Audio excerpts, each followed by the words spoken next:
നമ്മുടെ പാലാട്ട് കോമനില് രാഗിണി അമ്മയും സത്യൻ സാറും ഗ്രേറ്റ് ആക്ടർ. അപ്പോ ഈ രാഗിണി അമ്മയുടെ കണ്ണ് എന്നൊക്കെ പറഞ്ഞു കഴിഞ്ഞാൽ ഇതാണോ ഫുൾ ക്ലോസ് ക്യാമറ വെച്ചാൽ രാഗിണിയൊക്കെ പാടുകയാണ്. രാഗിണിയമ്മ പൂവായ പൂവെല്ലാം പൊന്നു ഞാനാടുമ്പോൾ പൂവാമ്പുറും നീല. അപ്പോഴാണ് പുള്ളി പിന്നില് പാതിരാപ്പൂവിന്റെ പനിനീർ പന്തലി പരക്കാമോദിര. അപ്പൊ രാഗിണിയമ്മ ഇങ്ങനെ ഓടി. അപ്പൊ ഞാനിത് കണക്ട് ചെയ്തിട്ട് ഇവിടെ ഹാസ്യം പിടിക്കണം. ഇത് തിരുവമ്പാടിയിലെ കുളത്തി കഴിഞ്ഞിട്ട് പാർപ്പിക്കാവിന്റെ കുളത്താൻ പോവാണ്. രാഗിണി എന്ന് പറയുമ്പോഴാണ് കയ്യടി. ഈ ആക്ഷനും അതോടൊപ്പം അങ്ങോട്ടുള്ള ഓട്ടം ഇങ്ങോട്ടുള്ള ഓട്ടത്തിനിടയ്ക്ക് അത് കഴിഞ്ഞൊരു വാല് നർമ്മത്തിന്റെ ഒരു സാധനം അവിടെയുണ്ട്. ഇതാണ് ഇത്രയ്ക്ക് എൻ്റെ ഒരു നർമ്മവുമായിട്ട് കുറേ അനുഭവങ്ങളുണ്ട്. ചില സ്ഥലത്ത് തുറന്ന സ്ഥലത്തിലാണ് ഞാൻ എൻ്റെ ജോലിയിലേക്കാണ് പ്രവേശിക്കാൻ പോകുന്നത്. തുറന്ന സ്ഥലത്തായിരിക്കും വേദി. തുറക്കെന്ന് പറഞ്ഞാൽ സ്റ്റേജിൽ പറയണ്ടാവില്ല, ഇരിക്കുന്നവർക്ക് പറയണ്ടാവില്ല. നോക്കുമ്പോ നല്ല നിലാവ് പിടിക്കാണ്. വൃശ്ചിക പൂനിലാവേ വൃശ്ചിക പൂനിലാവേ പിച്ചക പൂനിലാവേ മച്ചിന്റെ മേലിരുന്നൊളിച്ചു നോക്കാൻ ലജ്ജയില്ലേ ലജ്ജയില്ലേ നിനക്കൂ ലജ്ജയില്ലേ. നടൻ അവിടെ നിർത്തുന്നില്ല. നടന്റെ ഡ്യൂട്ടി അതല്ല. ഇതിപ്പോ പാടുക എന്ന് പറഞ്ഞത് ദാസേട്ടൻ പാടിയതാണ്. അതല്ലെങ്കിൽ ഇവിടെ കേരളത്തില് 2-2.5 ലക്ഷത്തോളം യേശുദാസ്മാര് അതേപോലെ വേഷം കെട്ടി നടക്കുന്നുണ്ട്. അവരൊക്കെ ഇത് പാടുന്നുണ്ട്. ഒരുപാട് ഗായകര് പാടുന്നുണ്ട്. ഞാൻ ഈ പെർഫോം ചെയ്തതിൽ എന്താ പ്രത്യേകത?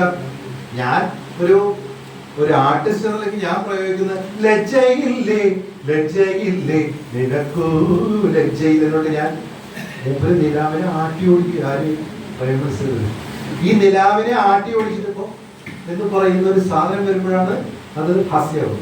അല്ലെങ്കിൽ ഇത് സീരിയസ് ആയിട്ടുള്ള പാട്ടല്ലേ.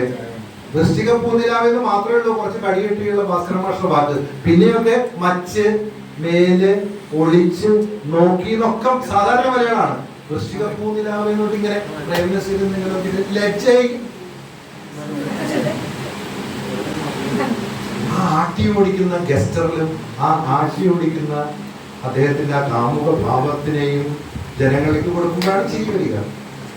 ഇപ്പോ ചന്ദ്രപല്ലക്കിൽ വീട് കാണാൻ വന്ന ഗന്ധർവ രാജകുമാര ഞാൻ ഫസ്റ്റ് ചെയ്ത പെർഫോമൻസ് ആണ്. കണ്ടെടുത്ത കെട്ടിത്തൂങ്ങി ഞാൻ പുറപ്പെട്ടപ്പോ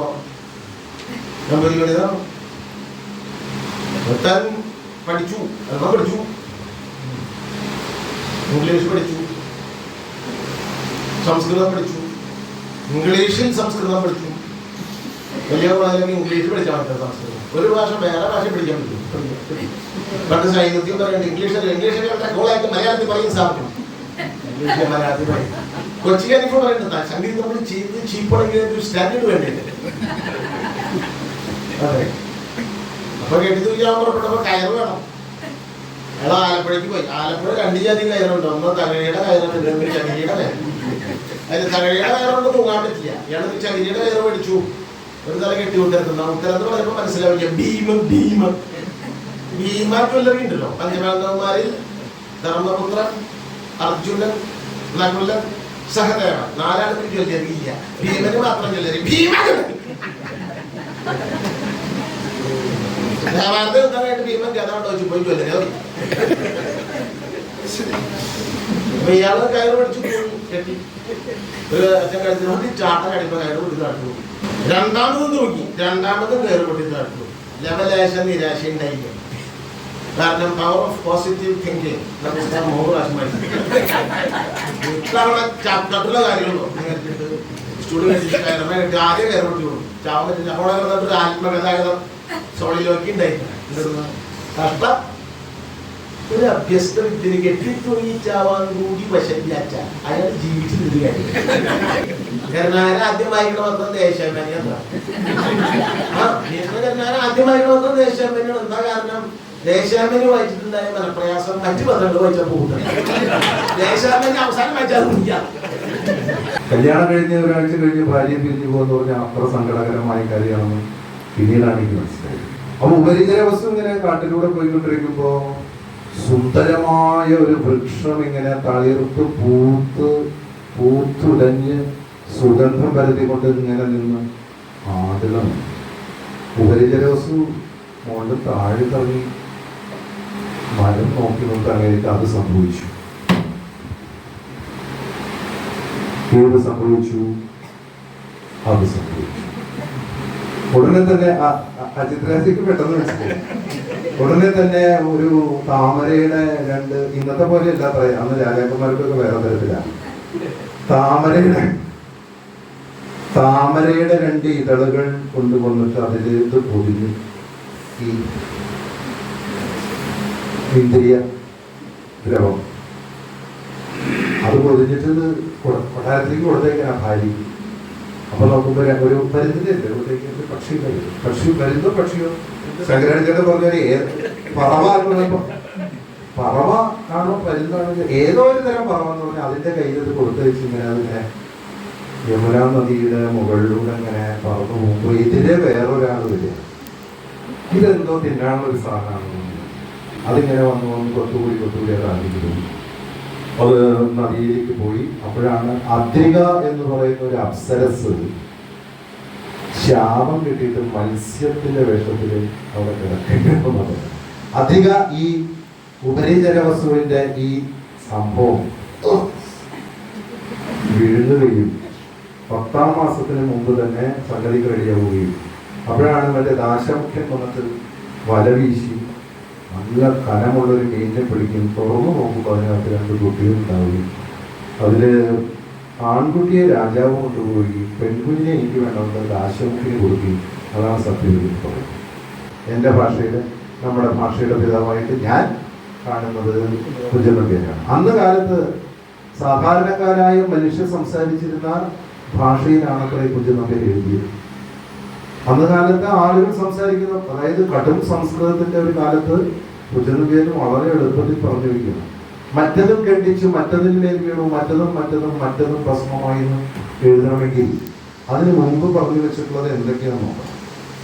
ഭീമൻ ദ്രൗപദിയുടെ ആഗ്രഹപ്രകാരം സൗഗന്ധിക പുഷ്പം തേടി പോകുമ്പോൾ കാണുന്ന മരങ്ങളുടെ പേര് ലക്ഷകോടി അർബുദം തുളിപ്പരാതവും രക്ഷീകരിക്കയിൽ തുടങ്ങിയ അന്താലന്തമാലവും നക്തമാലങ്ങളും നാഗന്ധബന്ധവും അശ്വത്ഥജാലക്ക വിത്തദ്രുമങ്ങളും ശശ്വത്തമായിട്ടുള്ള പേരാ സമൂഹവും ഈട്ടിയും തേക്കും തുലകദ്രുമങ്ങളും അങ്ങനെ വന്ന് പറയാൻ പേരില്ല എന്ന് വന്നപ്പോഴാണ് മറ്റതും ഖണ്ഡിച്ച് മറ്റതിന്മേൽ വീണു മറ്റതും എന്ന് പറയുന്നത്. അപ്പൊ പേര് കുഞ്ചനമ്പ്യാർക്ക് വരെ ആ അതിനാണ് നമ്മൾ ശരിക്കുക.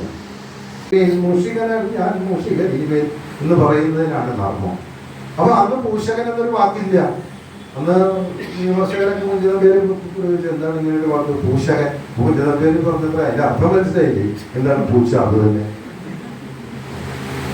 ഓരോ മനുഷ്യരുടെ ഇവിടെ തന്നെ ഇരിക്കുമ്പോൾ എനിക്ക് എന്റെ ജീവിതത്തിലെ ഒരു നാമപ്രയത്നം എന്ന നിലയിൽ എനിക്കൊരിക്കലും എന്റെ ജീവിതത്തിൽ ബോറടിയേ ഇല്ല. ഞാൻ ഓരോരുത്തരും നോക്കിയിരിക്കും മുഖങ്ങൾ ഇന്ന് നോക്കും. ഓരോ മനുഷ്യര് ഇപ്പോൾ വരുന്ന MD രാജേന്ദ്രൻ, അത് വേറെ ഇവിടെ ഫ്രാങ്കോ ജോയ്സിന്റെ ഒരു മുഖം, കൃഷ്ണദാസേട്ടന്റെ വേറെ മുഖം, ഇദ്ദേഹത്തിന്റെ മറ്റൊരു മുഖങ്ങളെ ഉടലതിരമ്യമൊരുത്തന് കാര്യം നല്ല ഭംഗിയാണ്. പക്ഷെ മുടവുണ്ടവന്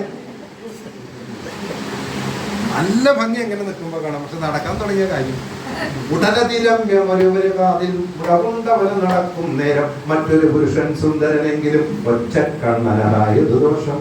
പുരികപ്പൊടിയും ചൊടിയും കൊള്ളാം തലയിലവനൊരു രോമവുമില്ല എന്ന് പറഞ്ഞിട്ട് ഇങ്ങനെ ഒരു മനുഷ്യപരിഹാസത്തിന്റെ ഏതൊക്കെ തരത്തിലുള്ള ആളുകളെ അവരെ വിക്കിനെ പറ്റി പറയുന്നുണ്ട് അല്ലേ?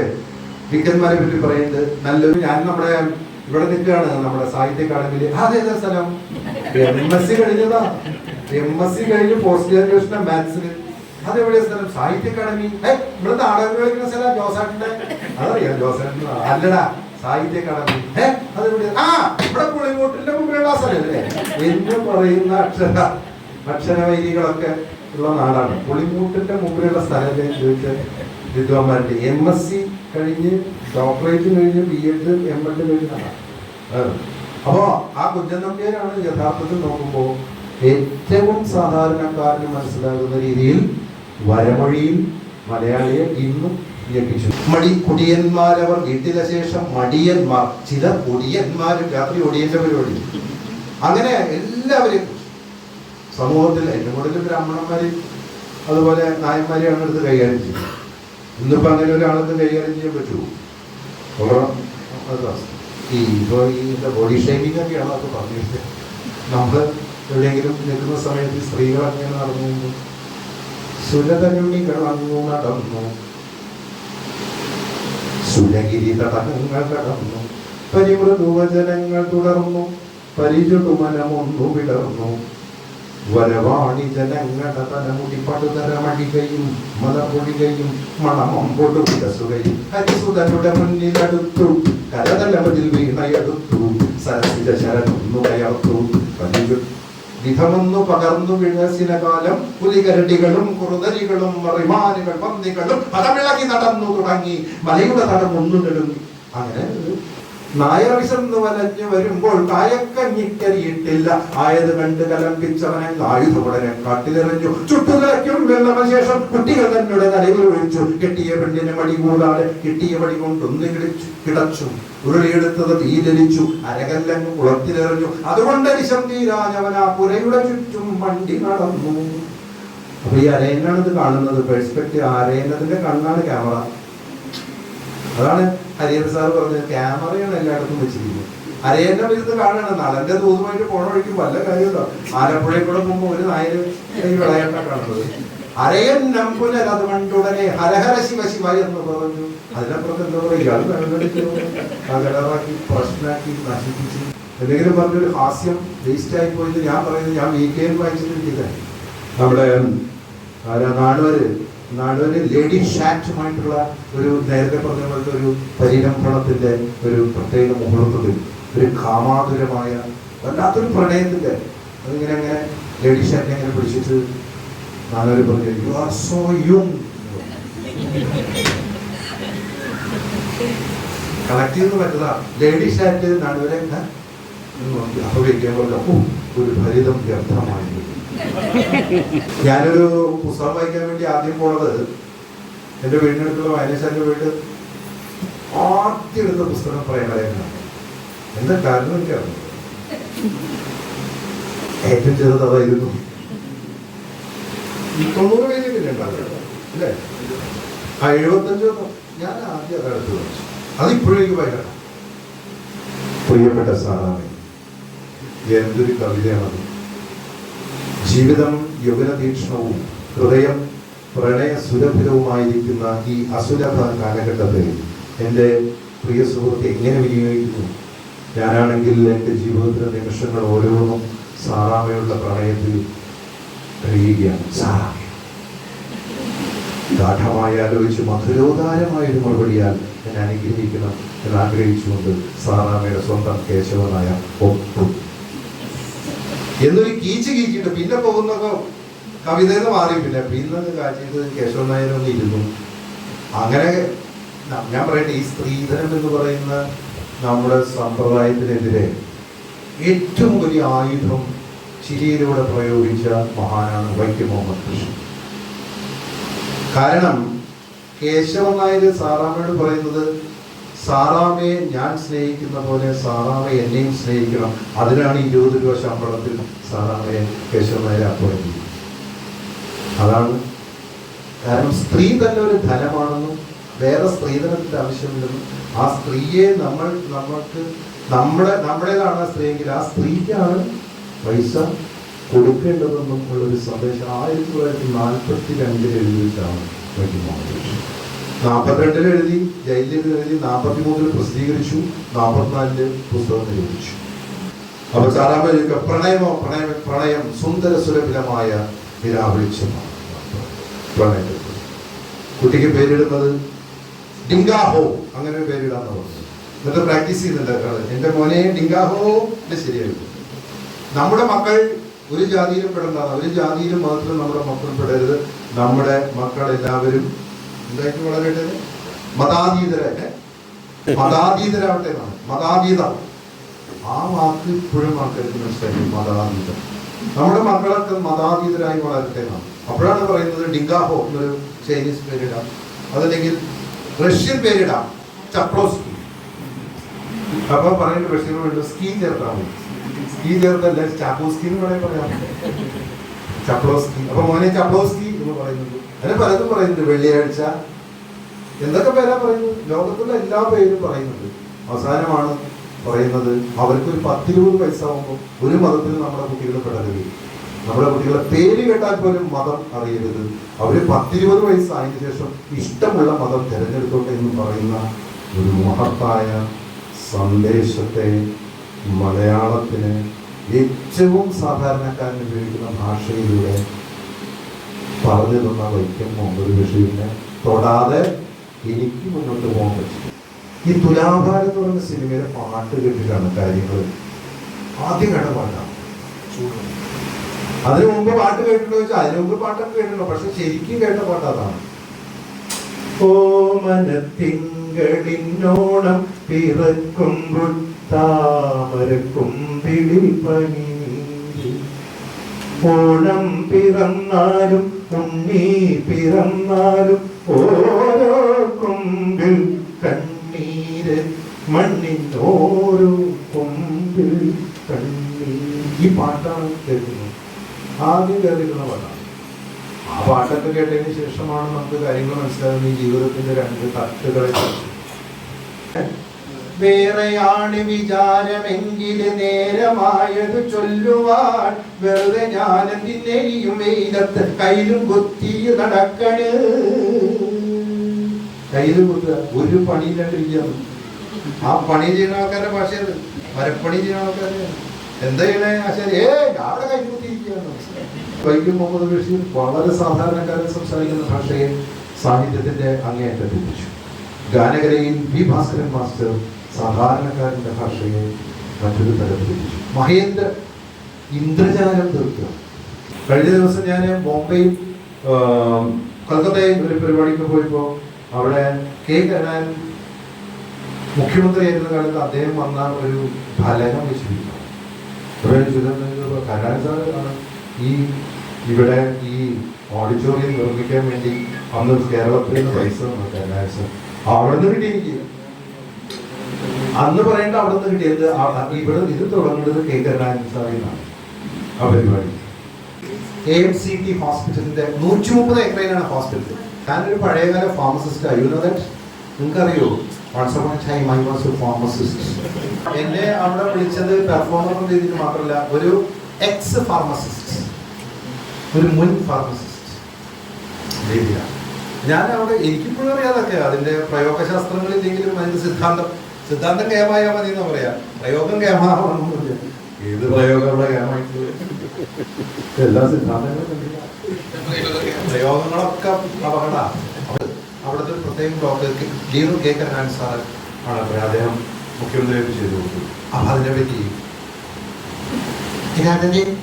നിങ്ങളെങ്ങനെ പഴംപൊരി അടിക്കുന്ന പോലെ ACC മീറ്റിംഗിൽ പലരും പിന്നെ പുറത്താക്കാൻ വേണ്ടി മീറ്റിംഗ് കൂടുകയാണ്. അങ്ങനെ അവതരിപ്പിച്ചപ്പോ അത് അവിടെ അദ്ദേഹം ചെന്ന് അത് പറഞ്ഞിട്ടുണ്ടാവും, അല്ലെങ്കിൽ വേറെ ആയിരിക്കും. ഫ്ലൈറ്റിൽ വെച്ച് പറഞ്ഞു, ജയരാജ് എവിടെ പോകുന്നു? ഞാൻ പറഞ്ഞു, ഞാൻ പോകുമ്പോഴേക്കും ഞാനുണ്ട്, നമുക്ക് ഇരിക്കാം. നിങ്ങൾ മറ്റേ ക്ലാസ്സിലാണ്? ഞാൻ അന്നുകാരി ക്ലാസ്സിൽ. വേണ്ട, നിങ്ങളെ ഞാൻ അപ്ഗ്രേഡ് ചെയ്ത് തരാം, എനിക്ക് കുറെ സംഭവം അതാണ് എനിക്ക് പറഞ്ഞത്.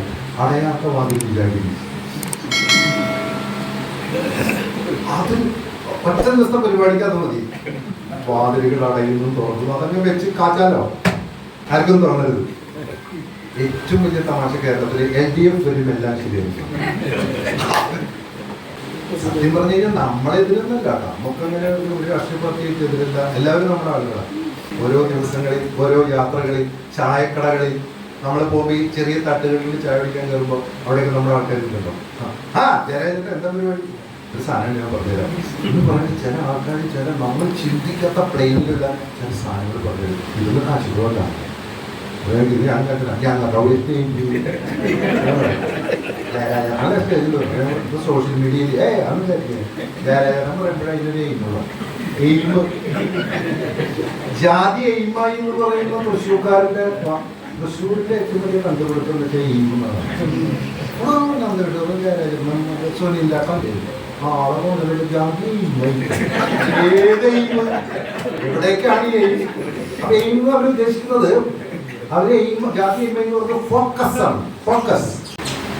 സുധാകരനോടൊപ്പം ഒളിച്ചോടി പോയി എന്ന് പറഞ്ഞ് കത്തൻ ഇട്ട് കഴിഞ്ഞാൽ പിന്നെ പറയുന്നത് ഞാൻ ഈ മദ്യത്തിനാണ് കൊണ്ടിരിക്കും. അടുത്ത സീനിലാണ് ജോസ് ബാസിന്റെ പോലെ മറ്റേ കെട്ടും കെട്ടിയിട്ട് ഈ സാധനം എടുത്തു എന്ന് പറഞ്ഞു മേടിക്കണം. മനസ്സിലായത് എന്ത് മേടിക്കാൻ പറഞ്ഞു? കട്ടൻ ചായ തണുപ്പിച്ച് വെക്കാൻ പറഞ്ഞു. നല്ല കട്ടൻ ചായ നേർപ്പിച്ച് തണുപ്പിച്ച് വെച്ചാലേ ഇയാൾക്ക് ഒഴിക്കുക എന്ന് പറയുമ്പോൾ അസിസ്റ്റന്റിനെ ഒഴിക്കാൻ പറ്റും. അപ്പോഴാണ് അവർക്ക് കട്ടൻ ചായ മേടിച്ചു കൊടുന്നു. അപ്പൊ തന്നെ എങ്ങനെയൊക്കെയോ ഗ്ലാസ്സിൽ കൊടുത്തോന്നു.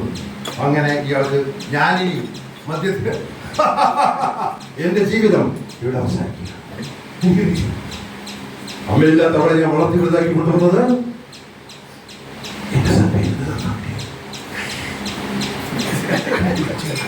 ഒഴിക്കട കുമാരൻ കഴിക്കും. ഒഴിച്ചിട്ട് മദ്യത്തിൽ ഞാൻ അവയത് നോക്കി ഇപ്പൊ കട്ടൻ ചായച്ചു കൊടുക്കുക.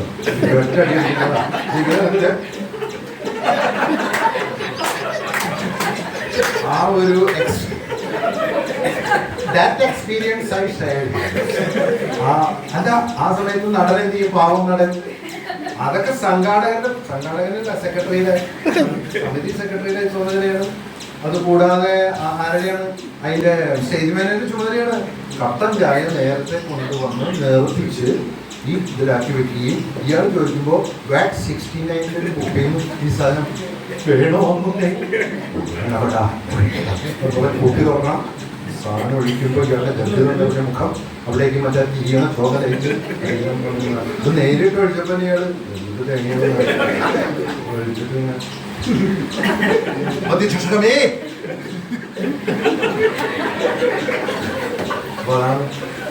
നേരത്തെ പറയുന്ന പോലെ വേറൊരു പ്രത്യുൽപ്പന്നമാണ്.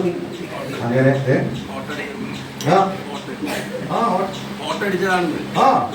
ഓട്ടടിക്കുന്നത് സാധനം ഓട്ടാണല്ലോ. നല്ല നിറമാണ്. ഹോട്ട് വെടി പറയുക വെടിവട്ടം എന്നുള്ളത് വെടിവട്ടത്തിരിപ്പാടിന്റെ ഒരു പുസ്തകം തന്നെയാണ്. അപ്പൊ വെടിവട്ടത്തിലൂടെ അത്ര പല സാമൂഹ്യ പരിഷ്കരണ പ്രസ്ഥാനങ്ങൾ പോലും ഉണർന്നു വന്നിട്ടുള്ളത് വെടിവട്ടത്തിലൂടെയാണ്. വാരം കഴിഞ്ഞ വെടി എന്ന് പറഞ്ഞാൽ വാരം തുറന്ന് വേദം ജപിക്കുന്നതാണ്. ഈ മഹാന്മാരുടെയും ഹാസ്യത്തിന്റെ ഉൽപ്പത്തി അന്വേഷിക്കാൻ എത്രയൊന്നും കിട്ടില്ല.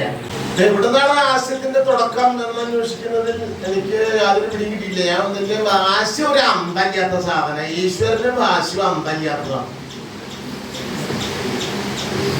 ഇൻഫിനിറ്റ് ആണ് നേച്ചർ, ഇൻഫിനിറ്റ് ആണ് ഹാസ്യം. ഇൻഫിനിറ്റിന് എവിടെ തുടക്കം? അതുകൊണ്ടാണ് ഈശ്വരൻ അന്തകൊന്തല്ലാത്തവൻ, അനന്തശയനം. അന്തല്ലാത്തമ്മ കിടക്കുന്ന അത്ര ഈശ്വരൻ. ഇവിടെ ഹൃദയം നേച്ചർ ഇസ് ഇൻഫിനിറ്റ്. ഞാൻ ചാക്യാർകൂത്തിലെ വാമൊഴിക്ക് വരുമ്പോൾ ചാക്യാർകൂത്തിന് ആട്ടപ്രകാരം, കൂത്തിനല്ല കൂടിയാട്ടത്തിനാണ് ആട്ടപ്രകാരം ക്രമദീപിക എന്ന് പറഞ്ഞിട്ട് അഭിനയിക്കേണ്ട നാടകങ്ങളുടെ ക്രമങ്ങൾ നിർണ്ണയിക്കുന്ന 2 സാധനങ്ങൾ. മന്ത്രാംഗം കൂത്തിലുള്ള ഒരു രാവണന്റെ പരാക്രമം നിർണ്ണയിക്കുന്ന ഒരു വാമൊഴി ഞാൻ പറയാം. അതിന് 2 ഉദ്ദേശമുണ്ട്. ഒന്ന് എന്റെ കേരളത്തെ കാണിക്കുക, അറിയാം എന്നുള്ളൊരു ഉദ്ദേശമുണ്ട്. പിന്നെ രണ്ടാമത്തെ കാര്യം നമ്മുടെ മലയാളത്തിന്റെ ഒരു ആഖ്യാന പാരമ്പര്യം വാമൊഴിയിൽ എങ്ങനെ അതിപ്പോ പ്രിന്റ് ചെയ്ത് വന്നിട്ടുണ്ട്. പുസ്തകം പഠിച്ച് വായിച്ചാൽ മനസ്സിലാവും. രാവണൻ കാണിച്ച ചില പരാക്രമങ്ങളാണ്. അതിന് ഹാസ്യം എന്താന്ന് ചോദിച്ചാൽ ഹാസ്യം ഉണ്ടാത് കേൾക്കുമ്പോൾ മനസ്സിലായവർക്ക് ചിരിക്കാമല്ലാത്തവർക്ക് അത് വയ്ക്കാൻ വലിയ സന്തോഷം. എന്താ ചൊറേനടുത്ത് ചൊറിയുമ്പോഴാത്തല്ല വലിയ സന്തോഷം. വയ്ക്കാൻ പോകുന്ന പക്ഷേ സുകുമാറായിക്കൊണ്ട് അയച്ച ലെറ്ററാണ് ഉള്ളിൽ വലിയ ഹാസ്യം. പ്രിയപ്പെട്ട തത്വമസി, താങ്കൾ അയച്ച കത്ത് കിട്ടി. വായിച്ചിട്ട് ഒന്നും മനസ്സിലാകാത്തത് അടുത്ത മരുന്നിടയിൽ കൊടുത്തു. അദ്ദേഹം മാനസിക രോഗത്തിനുള്ള ഗുളികാന്ന്. താങ്കളെ ശുശ്രൂഷിക്കാൻ സുന്ദരി ഇവിടെ ഏർപ്പാട് ചെയ്യാം. പ്രസംഗമില്ലാത്തൊരു ദിവസം, സോറി, അങ്ങനത്തെ ഒരു ദിവസം ഉണ്ടാവില്ല. 2 പ്രസംഗത്തിന്റെ ഇടയിൽ ഇവിടെ വന്നാൽ സുഖമായിട്ട് ഭക്ഷണം കഴിച്ചു പോകാം. അതാണ് ഉള്ളിൽ വലിയ ഹാസ്യം. ഈ രാവണന്റെ പരാക്രമം ഒന്ന് കേട്ട് കൂത്തന്മാര് ചാക്യാര് കൂത്ത് ഫെസ്റ്റിവലാണ്. യൂത്ത് ഫെസ്റ്റിവൽ അതിന് ശേഷം വന്നതാണ്. ഈ ചാക്യാർ കൂത്തിലെ 3 കാലങ്ങൾ പറയാൻ പറ്റും. ചാക്യാർ കൂത്തുന്നു വർത്തമാന കാലം, ചാക്യാർ കൂത്തും ഭാവി കാലം, ചാക്യാർ കൂത്തി അതിന് പ്രത്യേകത ഇത് മാത്രമേ ഉള്ളൂ. കൂത്തുന്നു, കൂത്തും, കൂത്തി എന്നാ. അപ്പൊ ഈ മന്ത്രാംഗം കൂത്തിലൊന്ന് കേൾക്കാം. പുലസ്ത്യഗോത്ര സംബോധനായിരിക്കുന്ന ദശകണ്ഠൻ ഉണ്ടായതിന്റെ ശേഷം അനുജന്മാരായിരിക്കുന്ന ബുദ്ധകർമ്മ വിഭീഷ്മന്മാരോടുകൂടി ഉത്തരവം കർമാശ്രമത്തെ പ്രാപിച്ച് ജഗത് സൃഷ്ടാവായിരിക്കുന്ന ബ്രഹ്മാവിനെ കുറിച്ച് അതിക്രൂരനായിരിക്കുന്ന തപസ് ചെയ്ത് മാനുഷന്മാരിൽ നിന്നും മന്യന്മാരാൽ അമധ്യത്വമായ ബലത്തെ സമ്പാദിച്ച് അവിടെ നിന്ന് പുറപ്പെട്ട് അനുജന്മാരോടുകൂടി തന്റെ രാജധാനിയായ ലങ്കയിലെത്തി അഭിഷിക്തനായി സ്വൈരമാകുന്ന അധിവസിച്ചു വരുന്ന കാലത്തിങ്കിൽ വൈശ്രവണനയച്ച ദൂതന്റെ മുഖത്ത് നിന്നും തന്റെ വധവാക്യത്തെ കുറിച്ച് കേട്ട് കോപിച്ച് പുറപ്പെട്ട് അളകാ രാജധാനിയെ പ്രാപിച്ച് വൈശ്രവണന ജയിച്ച് പുഷ്പക വിമാനത്തെ സമ്പാദിച്ച് അവിടെ നിന്ന് പുറപ്പെട്ടു പോകുന്ന വഴിക്ക് വഴിതെടുത്ത കൈലാസം പർവ്വതത്തെ എടുത്ത് അമ്മാനമാടി പരമേശ്വരനെ പ്രസാദിപ്പിച്ച് ചന്ദ്രഹാസ്ത സമ്പാദിച്ച് മരുത്തല ജയിച്ച് അന്തകല ജയിച്ച് പാതാളത്തെ പ്രാപിച്ച് നാഗങ്ങളെ ജയിച്ച് നിവാതകോചന്മാരുമായി സഖ്യം ചെയ്ത് സ്വർഗലോകത്തെ പ്രാപിച്ച് ഇന്ദ്രാദിദേവകളെ ജയിച്ച് തന്റെ രാജധാനിയായ ലങ്കയിലേക്ക് ത്രൈലോക്യ ഐശ്വര്യ ഗർഭിതനായിട്ട് പുത്രപൗത്രാമാത്യന്മാരോടുകൂടി അധിവസിപ്പോതും ചെയ്തു ശ്വാസം കൊണ്ടു ശ്വാസം മൂടി. അപ്പൊ അതിൽ കിട്ടാവുന്ന പൊട്ടാണ് ശ്വാസം. സംസ്കൃതത്തിലെ കപടശാസ്ത്രം എങ്ങനെ കാക്കണം, വേദാന്ത എങ്ങനെ കാക്കണം. സർവഥാ പരദ്രവ്യം അപഹർത്തവ്യം അല്പം വാ ബഹുവ ജ്ഞാത്വാ വാ ജ്ഞാത്വാ വാ തത്ര വിരോധന മാതുരവിധിരവി ശിരക്ഷേതനം കുര്യ. ഇതാണ് കണക്കരത്തിന്റെ മാനുഭവം. സർവഥ പരദ്രവ്യം അപഹർത്തവ്യം, ഏത് വിധത്തിലും മറ്റുള്ളവരുടെ രാശി കാക്കണം. ശരിയല്ലേ? ശരിയല്ലേ? എന്റെ കാശ് ഞാൻ തന്നെ ചിലപ്പോൾ അങ്ങനെയുണ്ട്. ആത്മകത്തിലും എന്റെ കാശ് ഞാൻ തന്നെയാണ്. ഒരു കല്യാണത്തിന് പ്രസന്റേഷൻ കൊണ്ടുപോകുമ്പോൾ കാക്കും. കല്യാണത്തിന് പ്രസന്റേഷൻ കൊടുക്കുമ്പോൾ 100 രൂപ കണ്ട് നെല്ലിക്കെല്ലാം എഴുതി കൊടുക്കുക. എല്ലാം നല്ല കാണാം. അപ്പൊ ഞങ്ങളെ ചില കാശിനാവശ്യം ഈ കവർ കീറും. അത് 100 രൂപ 50 രൂപ പോകട്ടിട്ട് 50 രൂപ വെച്ചിട്ട് നെല്ലിക്കാൻ സർവഥാ പരദ്രവ്യം അപഹർത്തവ്യം, ഏത് വിധത്തിലും മറ്റുള്ളവരുടെ കാശ് കാക്കുക. പിന്നെ അല്പം വാ ബഹുവ, കുറച്ച് നോക്കാനും കേൾക്കുക, കൂടുതലെങ്കിലും കേൾക്കുക. പിച്ചച്ചട്ടിന്ന് കേൾക്കുക, ഇന്റർനാഷണൽ മോണിറ്ററി ഫണ്ടിന്റെ കാര്യത്തിലും കേൾക്കുക, APLന്റെ കാശും കേൾക്കുക, BPLന്റെ കാശും കേൾക്കുക, അതിദരിദ്രൻ അന്ത്യോജനാവലി കേൾക്കുക. അപ്പൊ അല്പം വാ ബഹുവ ജ്ഞാത്വാ വാ അജ്ഞാത്വാ വാ, അറിഞ്ഞിട്ടായാലും കേൾക്കുക, അറിയാണ്ടായാലും കേൾക്കുക. 2 തരം കള്ളന്മാരുണ്ട് അത്ര. പ്രകാശാശ്ച അപ്രകാശാശ്ച തസ്കര ദ്വിധാ മതാഹന. പ്രകാശ തസ്കരൻ, അപ്രകാശ തസ്കരൻ. ഒരുത്തം വെളിച്ചത്തിൽ വെക്കുന്നവൻ, വേറെ ഒരുത്തൻ ഇരുട്ടത്തിൽ വെക്കുന്നവൻ. ഇരുട്ടത്തിൽ വെക്കണ കള്ളന്മാരും ഇല്ല, ചക്ക കെട്ടുകളില്ല, കള്ളം ചക്കെട്ടോ കണ്ടാവുണ്ടോ അതൊന്നും ഇല്ലപ്പോ. അതെ, കൈക്കൂലി മേടിക്കല് ഈ പ്രകാശ തസ്കരനാണ്. കാരണം വിഷുപക്ഷിയുടെ ചിലക്കല് മാറി. വിഷുപക്ഷി എങ്ങനെ ചിലക്കണേ? വിത്തും കൈക്കോട്ടും, വിത്തും കൈക്കോട്ടും, വിത്തും കൈക്കോട്ടും. ഇപ്പൊ വിത്തും ഇല്ല, കൈക്കോട്ടും ഇല്ല, പക്ഷെ ചിലക്കുണ്ട്. ശബ്ദം പഴയ തന്നെ, അർത്ഥമാണ്. ഇതെന്നാ കൂലിയും കൈക്കൂലിയും, കൂലിയും കൈക്കൂലിയും, കൂലിയും കൈക്കൂലിയും. അതെ. അപ്പൊ അജ്ഞാത്വ അറിഞ്ഞാലും കേൾക്കണം, അറിഞ്ഞിരിക്കണം. അടുത്തതാണ് അതിഗംഭീരം. തത്ര വിരോധിന മാതുരവിധുരവി ശിരച്ഛേദനം കുര്യാൽ. കാക്കാൻ തടസ്സം നിൽക്കുന്ന സ്വന്തം അമ്മയിലെ അച്ഛനാര് അവരുടെ കയാവണം കൂടത്തായി ജോലി പെട്ടി ആശിക്കും.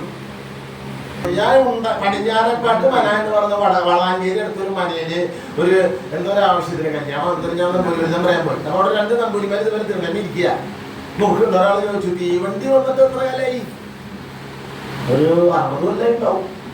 മറ്റേ പറയാം, കമ്പാർട്ട്മെന്റ് ആണ് ഒരു 600 വർഷം പഴക്കണം. ക്രാന്തദേശത്തോട് പറഞ്ഞാണോ എനിക്കറിഞ്ഞൂടാ. നമ്പൂരിമരുന്നങ്ങളില് എന്നോട് മലയാളത്തിലെ പ്രസിദ്ധ എഴുത്തുകാരി പറഞ്ഞത് ശാരദ കൂടിയാണ്. എന്നോടല്ല പറഞ്ഞേ, അവര് പറഞ്ഞത് നമ്പൂരിമരുന്നങ്ങൾ അത്ര നിഷ്കളങ്ക മരുന്നങ്ങളൊന്നല്ല. അതില് ശ്രീവിരുദ്ധതയും കീഴാള വിരുദ്ധതയും ഉണ്ടോ. അപ്പൊ എന്നോട് ഒരാളും മറുപടി എഴുതാൻ പറഞ്ഞു. ഞാൻ ഒന്നും എഴുതിയില്ല, മറുപടി എഴുതാൻ പറ്റും. എന്നോട് ഈ വാട്സാപ്പിൽ ഒരു വിറ്റ് പ്രചരിക്കേണ്ടത് എന്തെന്ന്, നീ എന്താ ടീച്ചർ ചോദിച്ച ചോദ്യങ്ങളൊന്നും ഉത്തരം പറയാത്ത? ടീച്ചർ വെറുതെ ചോദിക്കുന്നവരെ എല്ലാ ചോദ്യത്തിന്റെ ഉത്തരം ടീച്ചർക്ക് അത് ഒരു മറുപടിയാണ്. ഞാൻ ഈ ശാരദ ടീച്ചറോട് ഒരു മീറ്റിങ്ങിൽ ഒരുമിച്ചു കളിക്കുളത്ത് പഠിക്കാൻ പറ്റിയ ടീച്ചർ ഇങ്ങനെ പറഞ്ഞു. അത് ടീച്ചറെ ഞാൻ ഇപ്പൊ മറന്നു, ഞാൻ ശാരദ കുട്ടിയല്ലേ, കുട്ടികൾക്ക് ഇത് മനസ്സിലാവില്ല. അബ്ദുള്ള കുട്ടി, രാമൻകുട്ടി, കുട്ടി എന്നുള്ളത് ഈ മതേതര, മൂസ എന്നുള്ളത് മതേതര. മൂസേ തേക്കാട്ട് മൂസേ എന്ന് വിളിക്കാം, കുഞ്ഞി മൂസേ എന്ന് വിളിക്കാം മതേതര. മാതാപിതാ ഗുരു ദൈവം അതേ പറയുന്നത്. പണ്ട് പഠിപ്പ് കഴിഞ്ഞിട്ട് ഗുരുദക്ഷിണ കൊടുത്താണ്, ഇപ്പൊ പഠിക്കണമെങ്കിൽ ഗുരുദക്ഷിണമാണ്. മാഷന്മാരൊക്കെ ദക്ഷിണാമൂർത്തികളായി. മറ്റേ ദക്ഷിണാമൂർത്തിയല്ല. കൈലാസത്തിരീശമോണെ സുരവിടവിധമേ സ്ഫാടികേ മണ്ഡപേ സന്മാതങ്കാരാതി വിഭവരിപരിലിസിതം സേവ്യമാനം സുരൗഢൈഃ ജാനുസ്ഥം വാമബാഹും മൃഗമപി പരശും ജ്ഞാനമുദ്രം ഹന്തം ആഗോദ്യത് യോഗവേഷ്ടം ദതവ ഋഷികളെ ജ്ഞാനം ഈശാനമീട്. ഇതെന്തിനാ ചൊല്ലിയ ഞാൻ ക്യാമറ കാണിക്കാൻ അർത്ഥം പറയാൻ കൊടുത്തില്ല. കാരണം ഋഷികളെ ജ്ഞാനം ദതം ഈശാനം മഹം ഈടേന്നാണ്. ഋഷിമാർക്ക് ജ്ഞാനം ഉപദേശിക്കുന്ന ദക്ഷിണാമൂർത്തിയെ ഞാൻ ധരിക്കുന്നു. ആ ദക്ഷിണാമൂർത്തിക്ക് ദക്ഷിണ വേണ്ട. ദക്ഷിണയുടെ മൂർത്തികളായി പേഴ്സോണിഫിക്കേഷൻ ഓഫ് ദക്ഷിണ. കലാമണ്ഡലത്തിലെ വൈസ് ചാൻസലർ അയാൾ എനിക്ക് ഒന്നും വേണ്ടാന്ന് പറഞ്ഞിട്ട് അവസാനം 2 ലക്ഷം രൂപ. അല്ല ഓരോരുത്തരും നായരെ കല്യാണം ചോദിച്ചു, മറ്റൊരു നായരുടെ മോളൊക്കെ കല്യാണം ശരിയായി, എന്താ ബ്രോക്കറേജ്, നമ്മളൊക്കെ നായന്മാരല്ലേ കണക്ക് പറയാൻ പാടുമോ, 1 ലക്ഷം രൂപ എന്ന് പറഞ്ഞ മാതിരി നമ്മളൊക്കെ നായന്മാരല്ലേ, എനിക്ക് 2 ലക്ഷം രൂപ. കഥകളിക്കാർക്ക് തന്നെ നമ്മളെ ചെയ്യാം. കഥകളിക്കാരുടെ അലർച്ചയ്ക്ക് രൗദ്രങ്ങളുടെ അലർച്ചയ്ക്കൊന്നും പറയാൻ കഴിയില്ല.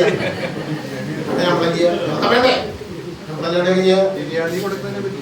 ബിരിയാണി അപ്പൊ ബിരിയാണി കൊടുക്കാൻ നോൺ വെജ്. കഥകളിയിൽ നാണമുണ്ട്. ബാർബർ ഷാപ്പിൽ ഈ ബാർബർ ഷാപ്പിലെ നാണുനോട് പറയാം, നിന്റെ കത്തിയും എന്റെ താടി കൂടിയ നാണുണ്ടാവും. അതെ, ബാർബർ ഷാപ്പിലെ ഷബലെങ്ങനെയുണ്ട്, 2 സംശയവും 1 നിശ്ചയവും.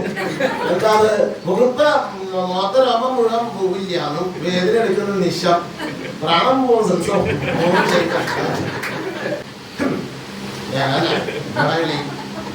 രാമേശ്വരം ചോദിച്ചു, എനിക്കപ്പം മോക്ഷം കിട്ടുന്ന, എനിക്കങ്ങോട്ട് മുമ്പ് കിട്ടുന്ന. അതുപോലെ ഫലിതം പറയണമെങ്കിൽ ഈ അരി പോകണം, എന്നാൽ ഫലിതം പറയാൻ പറ്റില്ല.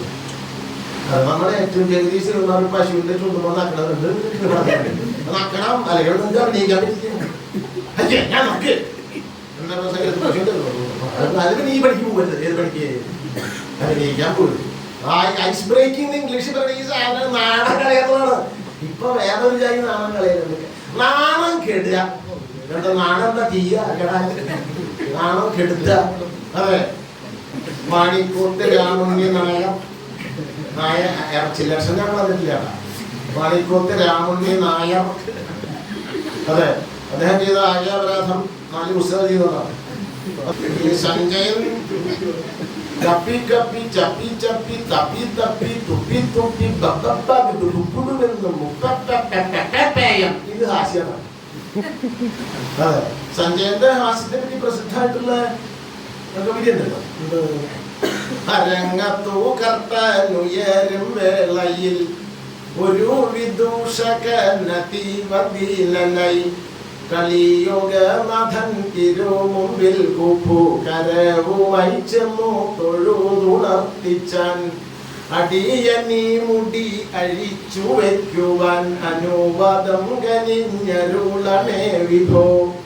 അരങ്ങേറ്റത്തിനു സമയം വൈകിപ്പോയി, കരളെരിയുന്നു കഴൽ പതറുന്നു, മുകൂരം കാണില മുഖത്തു തെപ്പിനി മുഴുമിച്ചിടുവാൻ അവസരം പോരാ, ഒരു ചിരി പോലും ചിരിക്കുവാൻ എനിക്കരുതെന്നാരോടു പറഞ്ഞിടാവൂ ഞാൻ. പറ്റി പറഞ്ഞു, അദ്ദേഹത്തിന്റെ പട്ടികളെ പറ്റിയുള്ള കവിത കല്യാണ സംബന്ധിത്തില്ല. നാടൊട്ടുക്ക് പട്ടികളാ. 100 വയസ്സായ കുട്ടി മുതൽ 90 വയസ്സായ മുന്നേ വരെ പട്ടിയടിക്കുക. പട്ടികളെ ഒന്നും ചെയ്യാൻ പറ്റില്ല.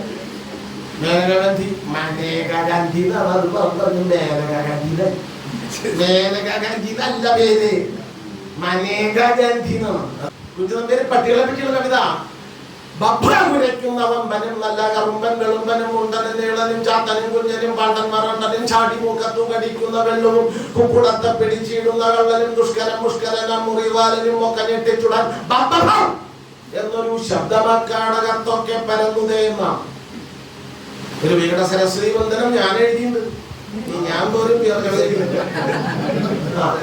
ചില്ലി ചിഞ്ചിണ്ണി ചിണ്ണി ചിണ്ണി ചിണ്ണി ചിണ്ണി നോപുരമണിനാഥത്തോടെ വികട സരസ്വതി നടനം ചെയ്യും ഹരിതക്ഷേത്രത്തിരുനടയിൽ വിളക്കു വെച്ചു ഹാസ്യഞ്ജലിയ തിരുവാദങ്ങളിൽ അർപ്പിക്കാൻ കൊതിയുണ്ടേറ്റം കനിയണമമ്മേ രസിക ശിരോമണി ഗിരിയമ്മേ എന്നൊരു അപ്പൊ എന്താ പറഞ്ഞത് സവർണം ഏതാണ്ടോ. കാരണം മലയാളിക്ക് ഇപ്പൊ ഫാസ്റ്റ് ഫുഡാ. For every reaction there is an equal and opposite reaction. Newton's third law of motion. ന്യൂട്ടന്റെ മൂന്നാം ശോധന നിയമം. മോഷൻ പിക്ചർ ശോധനപ്പെടാം സിനിമ. മോഷൻ പിക്ചർ അക്കാദമി അതിനാണ് ഇത് കൊടുക്കണം ഓസ്കാർ. അപ്പൊ എന്താ പറയുക equal and opposite reaction of fast food? It is slow motion. മൈദ്യണി അയ്യോ ഭക്ഷണങ്ങളുടെ പേരോ അയ്യമ്മേ ഇഡ്ലി കഴിയോ പോയി എന്റെ മോൻ പറഞ്ഞു ഇഡ്ലി ദോശ ഹിന്ദിയിൽ എന്റെ മോൻ ഹിന്ദി നീ എന്താ മുന്തിരിപ്പെന്ന് പറഞ്ഞ എന്താണ് എന്താ ഫാസ്റ്റ് ഫുഡ് പിസ പണ്ട് കിസലയാധര ഇപ്പൊ പിസലയാധര പിസലയാധരി എന്ന് സുന്ദരിയോട് വിളിക്കും. പിസലയാധരി പിസ എന്നിട്ട് വായി വിളിക്കുക. ഫ്രഞ്ച് കിസല നീക്കിയാൽ ചെറിയതാക്കലാണ്. മഴയാണോ പരമഴയാണോ വെച്ചാൽ പിസ ബർഗർ ഷവർമ നെവർമ ഒരുത്തൻ 2 ഷവർമ അടിച്ചിട്ട് തിരുവനന്തപുരത്ത് AC ബസ്സിൽ ബാംഗ്ലൂർക്ക് അവിടെ ഭക്ഷണത്തിന്റെ ശർമ്മ രക്ഷിക്കില്ല. ഷവർമ അതെ പറഞ്ഞത് നിങ്ങളാരും തനിജാന്ന് ഉറപ്പുള്ളതുകൊണ്ട് അതൊക്കെ പറയണം. ഇതൊന്നും പറയാണ്ട് പാലിൽ തൊഴിലെന്ന് ഞാൻ നിൽക്കുക. അപ്പൊ അക്ഷര ശ്ലോകം നാസ്തി അക്ഷര ശ്ലോകൻ അക്ഷര ശ്ലോകൻ ചെക്കോസ്ലോവാക്യാണ് അക്ഷര ശ്ലോകം ഉണ്ടായി. ചെക്ക് ചെയ്ത് സ്ലോവായിട്ട് വായിക്കുമ്പോഴേ അതാണ് ചെക്കോസ്ലോവൻ. അവിടെ നിന്നാണ് അക്ഷര ശ്ലോകത്തിന്റെ ഒരുത്തിനെ ബഹിരാകാശത്തേക്ക് വിട്ടു.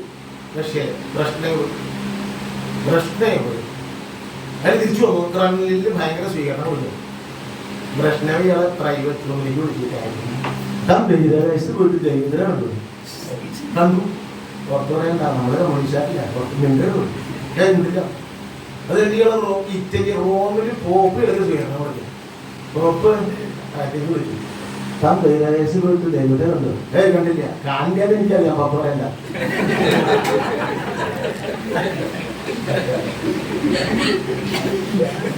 കാറൽ മാർക്സ് മറ്റൊരു സ്വർഗത്തിന്നു. സ്വർഗത്തില്ല എവിടേക്ക് ഇയാളെ എവിടേക്ക് ഇടും. സ്വർഗത്തിലേക്ക് സ്വർഗത്തിലെടുക്കാൻ പറ്റില്ല. ദൈവം ശരി കാറൽ മാർക്സ് സ്വർഗത്തിൽ ഇടാൻ പറ്റില്ല. സ്വർഗത്തിന്റെ കാവല് സെയിന്റ് പീറ്ററും നരകത്തിന്റെ കാവല് മറ്റേ ലൂസിഫറും. ഇവര് 6 മാസം കൂടുമ്പോ കാണും. മാർക്സല്ല അവിടെ മാർക്സിനെ സ്വർഗത്തിലിടാൻ പറ്റില്ല. അയാളെ നരകത്തിലിട്ടു. 6 മാസം അവിടെ കിടക്കട്ടെ. അവിടെ കിടന്നു. 6 മാസം കഴിഞ്ഞ വീണ്ടും കണ്ടു. സെയിന്റ് പീറ്ററും ലൂസിഫറും. നമ്മുടെ മാർക്സ് എന്ത് പറയണം? ആൾക്കാരെ കൊണ്ട് വലിയ ശല്യം. അതിൽ നരകവാസികളെ സംഘടിപ്പിക്കുക, സമരം ചെയ്യുക. അതിനോട് താമസിക്കാൻ പറ്റാറുണ്ട്. അതായത് സ്വർഗത്തിൽ നമ്മുടെ നാളെ കാണുന്ന 6 മാസം സ്വർഗത്തിൽ ഇടുക നോക്ക്. പിന്നെ എന്താ ചെയ്യുക? 6 മാസം സ്വർഗത്തിലിടും. അടുത്ത 6 മാസം കഴിഞ്ഞൊരു വീണ്ടും കണ്ടു. ഓരോ സംസാരിച്ചപ്പോ ലൂസിഫർ സെയിന്റ് പീറ്ററുള്ള മാർസ് എങ്ങനെയുണ്ട് സ്വർഗത്തില്? മാർസ് പരിധാനം എവിടെ കുഴപ്പമില്ല. നമ്മുടെ ദൈവത്തിന്റെ അയാളെ പറ്റി എന്ത് പറയണു? ദൈവം അതൊക്കെ ഒരു ബോർഷത സ്വർഗം മാറ്റണം. മറ്റടുത്ത് നരകവാസികളെ സംഘടിപ്പിച്ചുള്ളൂ. ഇവിടെ ഇത് മോശന്റെ ഫലിതമാണ്. ഒരു സെയിൽസ് റെപ്രസെന്റേറ്റീവിനും ഒരു പുരോഹിതനും കൂടി റൂം ഷെയർ ചെയ്യിക്കുമോ? ഹോട്ടലിലെ റൂമില്ല, ഒരു റൂമാണ്. ഒരാളാണ് ഷെയർ ചെയ്ത് പോകാൻ പറഞ്ഞത്. ഇപ്പോൾ സെയിൽസ് റെപ്രസെന്റേറ്റീവോടെ കയറി പുരോഹിതൻ ഇങ്ങനെ പ്രാർത്ഥിച്ചിരിക്കുന്നു. ഞാനാണ് എന്ന് അങ്ങയുടെ മുറി ഷെയർ ചെയ്യുന്നത്. അങ്ങനെയാണ് പ്രാർത്ഥിക്കാൻ വേണ്ടിയില്ല. എന്റെ ലഗേജ് എവിടെ വയ്ക്കണം? ആ മുറിക്ക് വെച്ചോളാൻ പറഞ്ഞു. ഞാനൊരു പെൺകുട്ടിയെ കൊണ്ടുവരുന്നതിൽ താങ്കൾക്ക് എതിർപ്പുണ്ടോ? പുരോഹിതൻ 2 പേരിൽ ചോദിച്ചു. ഇപ്പൊ അതിന് കേരളത്തിന്റെ പുരോഗതി എന്താ? എന്നിട്ടുള്ള ഈ ഫുഡ് ഓർഡർ ചെയ്യുന്ന ആപ്പിന് പേര് എന്താ പേര്? ആ ആപ്പ് എന്നുള്ളത് ഇപ്പൊ വാട്സാപ്പ് ചെയ്യുന്ന അപ്പൊ ഈ ഫുഡ് എന്ത് സൊമാറ്റോ സൊമാറ്റോ അപ്പൊ ഓർഡർ ചെയ്താൽ ഏത് ഭക്ഷണം വീട്ടിൽ തോന്നും എല്ലാവരും കൂടി കഴിക്കും. പക്ഷെ മറ്റൊരു വീട്ടിന്റെ അകത്താണ് യൂറോപ്യന്മാർ പോയിട്ട് യൂറോപ്യൻ ക്ലോസിറ്റ് പോയിട്ടില്ല. ശോധന സിംഹാസനം ഈ ശുചി മുറി കക്കൂസാന്ന് പറഞ്ഞെന്താ കുഴപ്പം? എന്താ കക്കൂസം പറഞ്ഞിട്ടുണ്ടാവും. മലയാള പണ്ഡിതന്മാര് ജാഗ്രത. കക്കൂസം അന്യം നിന്ന് പോകുന്ന വാക്കുള്ള ഒരു വാക്കാണ് കക്കൂസ. ശുചിമുറി മാലിന്യം തല്ലി പുതിയ ഭക്ഷണങ്ങൾ പറഞ്ഞപ്പോഴോ തീറ്റ പുറത്തും തൂറ്റൽ അകത്ത് വരും. പണ്ട് തൂറ്റല് പുറത്തും തീറ്റ അകത്ത് വരും. ഇതാണ് കേരളത്തിൽ കേൾക്കാവുന്ന വല്ലേ നിങ്ങൾ ചിന്തിക്കുക.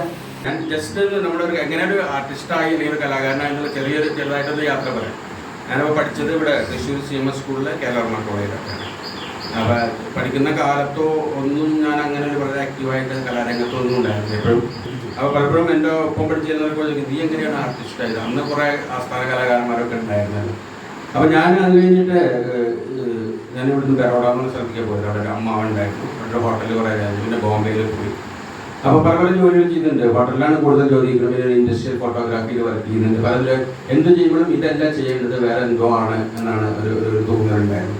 അങ്ങനെയാണ് അവിടെ വെച്ചിട്ട് നാടകങ്ങൾ കാണാനുള്ള ഒരു സന്ദർഭം ഉണ്ടായത്. അപ്പോൾ അത് നല്ല വലിയ നാടകം, വലിയ ആളുകൾ നമ്മൾ ആദ്യമായിട്ടാണ് കാണുന്നത്. ആൾക്കാർ ടിക്കറ്റ് എടുത്തിട്ട് 100 രൂപയും 500 രൂപ കൊടുത്ത് ടിക്കറ്റ് എടുത്ത് നാടകങ്ങൾ കാണുന്നു. നാടകത്തിന് ഹൗസ്ഫുൾ ആവുന്നു. അതും കൂടെ കണ്ടിട്ടില്ല. നാടകം ഇവിടെ നിന്ന് തന്നെ വെറുതെ കാണാനുള്ള നാടകം. അപ്പോൾ അങ്ങനെ നാടകങ്ങൾ കാണുക എന്നോട് താല്പര്യം കാണുകയും ഒരു പ്രാവശ്യം ഞാൻ ഇങ്ങോട്ട് വന്നപ്പോൾ ഈ രംഗചേതന സൺഡേ തിയേറ്റർ എന്ന് പറഞ്ഞൊരു കൺസെപ്റ്റിൽ ഒരു നാടകം വൈരവാസങ്ങളുടെ നേതൃത്വത്തിൽ ഞായറാഴ്ചകളിൽ ഷാജിയൊക്കെ എൻ്റെ പണ്ടായിരുന്നാണ്. ഞായറാഴ്ചകളിൽ നാടകത്വവും അഭിനയത്തോടും താല്പര്യമുള്ള ആളുകളുടെ ഒരു കൂട്ടായ്മ. അപ്പോൾ പലതരത്തിലുള്ള ആളുകളുണ്ടായിരുന്നു. എന്താ പറയുക, വീട്ടമ്മമാരുണ്ടായിരുന്നു, വിദ്യാർത്ഥികളുണ്ടായിരുന്നു, ഡോക്ടർമാർ, എഞ്ചിനീയർമാർ എന്ന് പറഞ്ഞാൽ സമൂഹത്തിൻ്റെ ഒരു സെക്ഷൻ മാത്രം തന്നെ ഉണ്ടായിരുന്നു. ഒരു കോമൺ ഫാക്ടർ എന്ന് പറഞ്ഞാൽ എല്ലാവർക്കും നാടകത്തോടും അഭിനയത്തോടും താല്പര്യമായിരുന്നു. അപ്പോൾ പിന്നെ ഞാൻ തിരിച്ചു പോയില്ല. പിന്നെ അതാണ് എനിക്ക് പറ്റിയതെന്ന് പറഞ്ഞിട്ട് അങ്ങനെ നിന്നു. അതാണ് പിന്നെ അതിൻ്റെ ഇടയ്ക്ക് ഞാൻ ഈ എങ്ങനെ ഫസ്റ്റ് നാടകത്തിൽ അഭിനയിക്കുന്ന പറഞ്ഞാൽ KK രാജൻ എന്ന് പറഞ്ഞൊരു നമ്മുടെ സുഹൃത്ത് ഒരു നാടകം ചെയ്യുന്നുണ്ടായിരുന്നു. അപ്പോൾ എൻ്റെ ഒരു സുഹൃത്ത് അജിത് കുമാർ ഡയറക്ഷനൊക്കെ നിൽക്കാറില്ലേ, അജിത് മേനോൻ. അപ്പോൾ പുള്ളി അഭിനയിക്കുന്നത്, പുള്ളിയുടെ കാലൊടിഞ്ഞു. അപ്പോൾ എന്നെ വഴി വെച്ച് കണ്ടു, നീ അവിടെ ചെല്ലുക, അയാൾ അവിടെ നടൻ്റെ വേക്കൻസി ഉണ്ട്, നിങ്ങൾക്ക് താല്പര്യം ചെല്ലുന്നു. അങ്ങനെ ഞാൻ ആദ്യം നാടകത്തിൽ ചെയ്യുന്നത്. അപ്പോൾ അങ്ങനെ അഭിനയിക്കുമ്പോൾ നമ്മുടെ മുന്നിലേക്ക് തന്നെ വളരെ താല്പര്യത്തോട് കാണിക്കും.